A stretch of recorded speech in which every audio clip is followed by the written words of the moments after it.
గణేశాయ నమః, గాయత్రీదేవి నమః. ముందుగా ప్రేక్షక వీక్షణ మహాశయులందరికీ కూడా నమస్కారం. డబ్బు లేనటువంటి వారి యొక్క జీవితం ఎలా ఉంటుంది? జీవితాన్ని నాశనం చేసేటటువంటిది స్నేహమేనా? అందులోనూ దుష్ట స్నేహమేనా? జీవితంలో ఎవరితో అయితే స్నేహం చేస్తే మనం గొప్పగా తయారవుతాము లేదా గొప్పవాళ్ళం అవుతాము, ఏం చేయాలి అనే విషయాలు మనకు చాణుకుడు ఏం చెప్పాడు మనం ఇప్పుడు ఈ వీడియో ద్వారా తెలుసుకునే ప్రయత్నం చేద్దాం. నిర్ధనం పురుషం వేశ్య ప్రజాభగ్నం నృపం త్యజేత్ ఖగావేత ఫలం వృక్షం భుక్ష్వాచాభ్యాగతా గ్రహం. అంటే డబ్బు లేనటువంటి విటున్నిట వేశ్య విడిచిపెడుతుందిట, అలాగే ఓడిపోయినటువంటి రాజుల్ని ప్రజలు విడిచిపెడతారట, పళ్ళు లేనటువంటి చెట్టుని పక్షులు విడిచిపెడతాయట, అలాగే భుజించిన తర్వాత అతిథులు గృహాన్ని విడిచిపెడతారు. అంటే ఈ విషయం ద్వారా మనం తెలుసుకోవాల్సింది ఏమిటయ్యా అంటే కనుక సాధారణంగా వేశ్య లేదా పరస్త్రీ కాంత వీళ్ళందరూ ఎప్పటిదాకా మనతో ఉంటారు? వాళ్ళు విపరీతమైన ప్రేమ కురిపిస్తూ ఉంటారు. ముఖ్యంగా వేశ్యాస్త్రీలు ఏమిటయ్యా అంటే కనుక అవతల వ్యక్తి దగ్గర డబ్బు ఉంటే కనుక, వారితో అవసరం ఉంటే కనుక ఇంట్లో భార్య కన్నా చాలా విపరీతమైన ప్రేమను నటిస్తారు. దానితో వీళ్ళు ఏం చేస్తారయ్యా అంటే కనుక భార్యా బిడ్డల్ని వదిలిపెట్టడం, రకరకాల వ్యవహారాలు నడపడం, అందులోనూ ప్రస్తుత కాలంలో ఈ యొక్క అలవాట్లు బాగా పెరుగుతున్నాయి. అందుచేత ఎప్పుడూ కూడా వేశ్య ఎలా ఉంటుంది అంటే డబ్బు ఉన్నంతసేపే ఉంటుంది. దాని లక్షణం అది.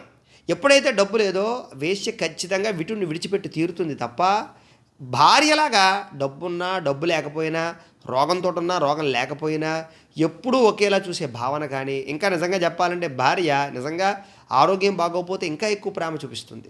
కానీ వేశ్య అలా కాదు, డబ్బు ఉన్నప్పుడు మాత్రమే ఉంటుంది. కాబట్టి చాలా జాగ్రత్తగా ఉండవలసిన వ్యక్తులు, త్యజించవలసినటువంటి వ్యక్తులు ఎవరయ్యా అంటే కనుక ఈ రకంగా చెప్తున్నాడు. అలాగే ఓడిపోయిన రాజుల్ని ప్రజలు విడిచిపెడతారు. అంచేత రాజుకి ఎప్పుడు విజయం విజయం విజయం, ఇది చాలా ముఖ్యం. అందుకనే విజయ కేతనాలు, విజయ పతాకాలు, విజయ దుందుబులు, అలాగే విజయపరమైనటువంటి యొక్క సంకల్పాలు అస్తమాటు పొగుడుతూ ఉండడాలు ఇవన్నీ చేస్తూ ఉంటారు.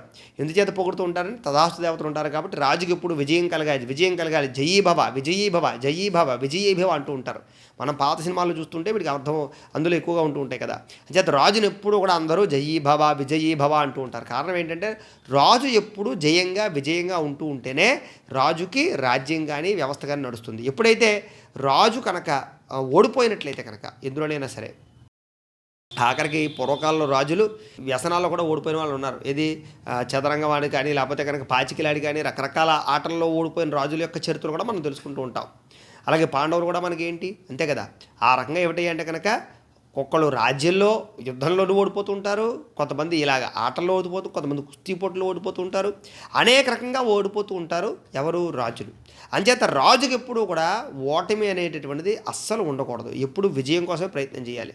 ఓటమి వస్తుంది అంటే చాలా జాగ్రత్తగా ఉండాలి. అంచేత ఒకవేళ ఓటమి వస్తే కనుక ప్రజలు కూడా ఉంటారు, రాజు కూడా ఎవరు నగ్గితే వాళ్ళు కూడా ఉంటారు. ఇప్పుడు దీన్ని మనం ఇప్పుడు అన్వయం చేసుకుందాం. ఇప్పుడు రాజకీయాల్లో చూద్దాం. రాజకీయాల్లో మనకి ఎవరైతే మనకి సీఎం అయినా పిఎం అయినా ఎవరైనా సరే, లేకపోతే మన ఎమ్మెల్యేలు అయినా సరే, అయిన వెంటనే ప్రజలందరూ అందులోకి వెళ్ళిపోతారు. ఇప్పుడు చూడండి, మనకిప్పుడు ఆల్రెడీ ఏవో పార్టీలు నడుస్తూ ఉన్నాయి. ఆల్రెడీ అంతకుముందు ఒక పార్టీలో ఉన్న వాళ్ళే ఇప్పుడు ఎవరైతే సీఎం అయ్యారో మళ్ళీ ఆ పార్టీలో కలిసిపోతూ ఉంటారు. మళ్ళీ ఇంకొకటి కొత్తగా ఎవరైనా సీఎం అయ్యారు అనుకోండి, ఈ పార్టీని వదిలేసి ఆ పార్టీలోకి పోతూ ఉంటారు. అంటే వీళ్ళే నాయకులు, ఎమ్మెల్యేలు కానీ మినిస్టర్లు కానీ వాళ్ళు ఎవరో మారరు మనకి, కానీ పార్టీలు మారిపోతూ ఉంటాయి. అంటే దీని అర్థం ఏమిటయ్యా అంటే కనుక రాజును బట్టి కింద వాళ్ళందరూ మారిపోతారు, ప్రజలందరూ మారిపోతారు. అంతే తప్ప అయ్యో పూర్వం వల్ల ఇంతలా బాగా పరిపాలించాడే, వీడు గొప్పవాడే, ధర్మాత్ముడే అని మాత్రం ప్రజలకు ఉండదు. అంటే ప్రజల లక్షణాలు ఎలా ఉంటాయి చూడండి చెప్తున్నారు. ఆ విషయం ఇప్పుడు మనకు అన్వయం చేసుకుంటే అర్థమవుతుందా లేదా? అంటే వీళ్ళే మనుషులు పార్టీలు మారిపోతుంటారు. అది విచిత్రం అనమాట. అంటే ఓడిపోయిన రాజు వెంట ప్రజలు ఉండరు అని స్పష్టంగా క్లియర్గా చెప్తున్నాడు ఇక్కడ. అలాగే పళ్ళు లేని చెట్టుని పక్షులు విడిచిపెడతాయి. ఒకవేళ చెట్టుకి ఏ పండు కాయట్లేదనుకోండి, ఏ పక్షి దాని మీద వాళ్ళదో. అదే జామ పళ్ళు, మామిడి పళ్ళు, ఏదైనా వాళ్ళు సీతాఫల పళ్ళు కాస్తున్నాయి అనుకోండి, పక్షులన్నీ దాని మీదే ఉంటాయట. అంటే దీన్ని మనం ఎలా అర్థం చేసుకోవాలి అంటే మన దగ్గర డబ్బు ఉంటే, సిరి సంపదలు ఉంటే, ఐశ్వర్యం ఉంటే, పదవి ఉంటేనే మన దగ్గర చుట్టాలు కానీ, బంధువులు కానీ, ప్రజలు కానీ, స్నేహితులు కానీ ఉంటారా నాయనా? మన దగ్గర అవన్నీ లేకపోతే వీళ్ళందరూ ఎవరు మనం చూడరా అని చెప్తున్నాడు. అంటే పండ్లు ఉన్నటువంటి చెట్టు దగ్గరే పక్షులు వాళ్తాయి. అంటే మనం దాన్ని బట్టి సంపదను రక్షించుకోవాలి, అధికారాన్ని రక్షించుకోవాలి, లేకపోతే ఎవరు గుర్తించరు, విలువ ఉండదు అని చెప్తున్నాడు. అలాగే భుజించిన తర్వాత అతిథులు ఇంటిని విడిచిపెడతారు. మన దగ్గర శుభ్రంగా కడుపు నిండా తింటారు. తిన్న తర్వాత అతిథులు ఎవరైతే ఉన్నారో వాళ్ళు భోజనం చేసిన వెంటనే వెళ్ళిపోవడానికి చూస్తారే తప్ప తిరిగి మనకి హెల్ప్ చేయడానికో సేవ చేయడానికో చూడరు. అందుచేత ఈ రకంగా వీళ్ళందరితోటి జాగ్రత్తగా ఉండమని చెప్తున్నాడు. ఎవరితోటి?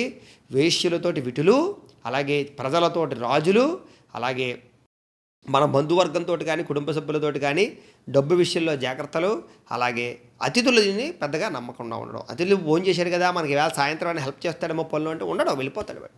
మనం ఏం పడితే వాడికి అనవసరం. ఈ రకంగా ఉంటారా జాగ్రత్త అని చెప్తున్నాడు చాణక్యుడు. అలాగే గృహీత్వా దక్షిణాం విప్రాహ తీజంతి యజమానకం ప్రాప్త విద్య గురుం శిష్య దగ్ధారణ్యం మృగాస్తథా. చాలా గొప్ప విషయాన్ని చెప్పాడు చూడండి. దక్షిణలో గ్రహించిన తర్వాత యజమాని ఇంటిని బ్రాహ్మణుడు, అలాగే విద్య పూర్తి చేసుకున్న తర్వాత శిష్యుడు గురువు ఇంటిని, అలాగే కాలిపోయినటువంటి అడవిని కూడా పక్షులు విడిచిపెడతాయి అని. ఇంకా ఏమేమి విడిచిపెడుతున్నాయి అంటే కనుక సాధారణంగా ఏమిటి అంటే కనుక మనం ఏదైనా పూజకో పునస్కారానికో బ్రాహ్మడు ఎవరింటికైనా వెళ్ళాడు అనుకోండి, పెళ్లి చేయించడానికో లేకపోతే సత్యనారాయణ వ్రతానికో చేయించడానికి వెళ్ళాడు అనుకోండి, ఎప్పుడైతే దక్షిణ తాంబూలాదులు అనుకుంటాడో ఇంక ఉండడు అక్కడ, ఆ పని అయిపోతుంది, ఇంటికి వచ్చేస్తాడు. అందుకనే బ్రాహ్మణి ఇంకా కాసేపు ఉండాలనుకోండి, మనం దక్షిణ తాంబూలాలు ఇవ్వకూడదు. అప్పుడు అలా కూర్చుని మనం చెప్పిన ప్రతి ప్రశ్నకి సమాధానం చెప్తారు అని. అలాగే చాలా చోట్ల వేద విద్య నేర్చుకుంటారు. పూర్వకాలంలో అయితే కనుక శిష్యులందరూ కూడా గురువుగారి ఇంటి దగ్గర కూర్చుని శిష్యరకం చేసేవారు, గురువుకి పరిచర్య చేసేవారు, గురువుకి సేవ చేస్తూ చదువు నేర్చుకునేటటువంటి వారు. ప్రస్తుత కాలంలో తగ్గిపోతూ వస్తున్నాయి. గురుకులాలు ఉన్నాయి, గురుకులాల్లో కూడా వేద పాఠశాలలో కూడా సరిగ్గా విద్యార్థులు చదువుకోవటం లేదు. అంతా పక్కన పెట్టినట్లయితే శిష్యుడు ఎప్పటిదాకా ఉంటాడు, ఎప్పటిదాకా సేవ చేస్తాడు గురువుకి అంటే చదువు పూర్తయ్యి దాకానే.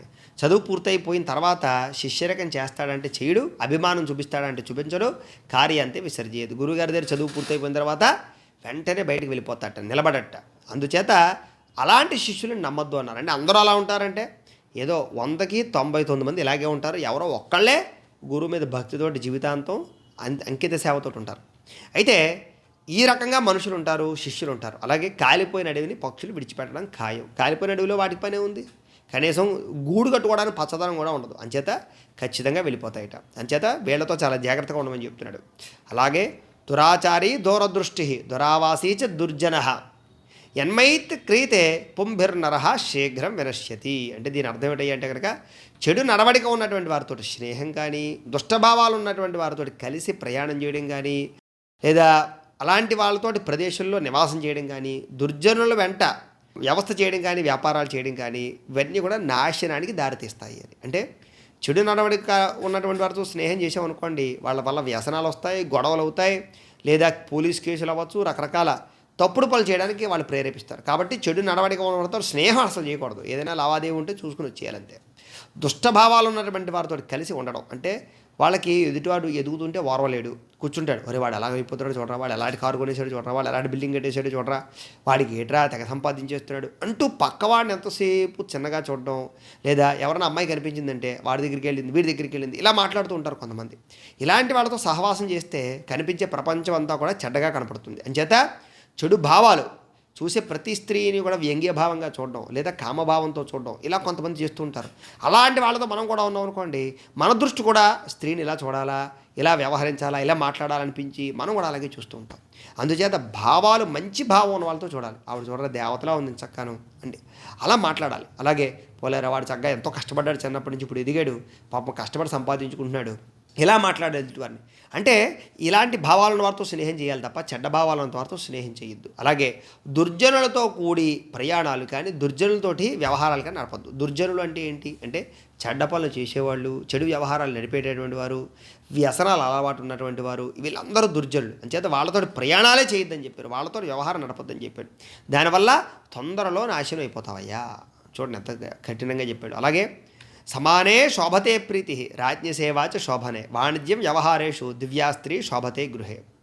సమాన స్థాయిలో ఉన్న వాళ్ళతో స్నేహం చేయాలట, స్నేహం చేస్తే కనుక. అంతేగాని ఎవరి పడితే వాళ్ళతో స్నేహం చేయకూడదు. మంచి అధికారి దగ్గర సేవ, అలా అన్ని వృత్తుల్లోనూ కూడా వ్యాపారము, ఇంట్లో దివ్యమైనటువంటి గుణవంతురాలైనటువంటి భార్య స్త్రీగా ఉండడము శోభనాన్ని కలిగిస్తాయి. శోభనం అంటే ఆనందము, లేదా సౌఖ్యము, శుభము, లేదా ఐశ్వర్యం కూడా అర్థం వస్తుంది. శోభనం అంటే ఐశ్వర్యం కూడా అర్థం వస్తుంది. చాలామందికి శోభనం అంటే ఒకే అర్థం తెలుసు. సంస్కృతంలో ఒక్కొక్క దానికి 100 అర్థాలు వస్తాయి. శోభనం అంటే ఆనందము, ఐశ్వర్యం కూడా వస్తాయి. ఇక్కడ ఏం చెప్తున్నాడయ్యా అంటే స్నేహం చేసేటప్పుడు బాగా పై వాళ్ళతో కానీ, బాగా అల్పస్థాయిలో వాళ్ళతో చేయకూడదు, సమాన స్థాయి వాళ్ళతో స్నేహం చేయాలి. ఇంచేత మన భావాలు వాళ్ళ భావాలు సరిపోతాయి, మన ఆలోచన వాళ్ళ ఆలోచన సరిపోతాయి. ఒక దొంగతో స్నేహం చేసామనుకోండి, వాడు దొంగతనాలు నేర్పడానికి ప్రయత్నం చేస్తూ ఉంటాడు. ఒక మోసగాడితో చేసామనుకోండి, వాడివన్నీ మనకు అబ్బుతూ ఉంటాయి.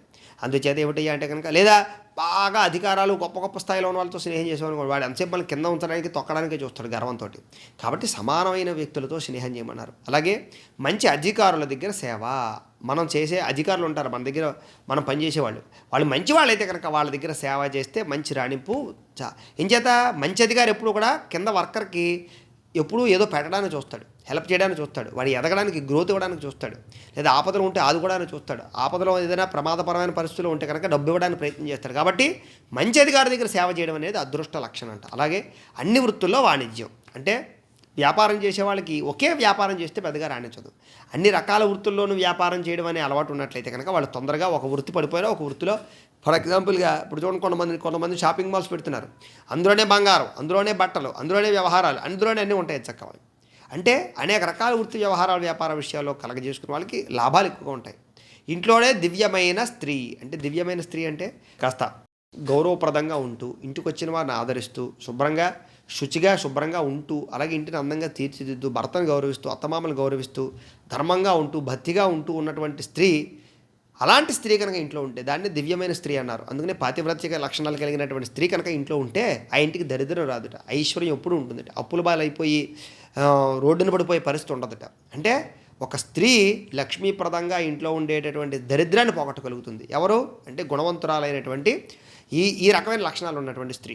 కాబట్టి ఈ రకమైన వ్యక్తులు ఇంట్లో ఉంచుకునే ప్రయత్నాన్ని చేయమని చెప్పేసి చాణక్యుడు చెప్తున్నాడు.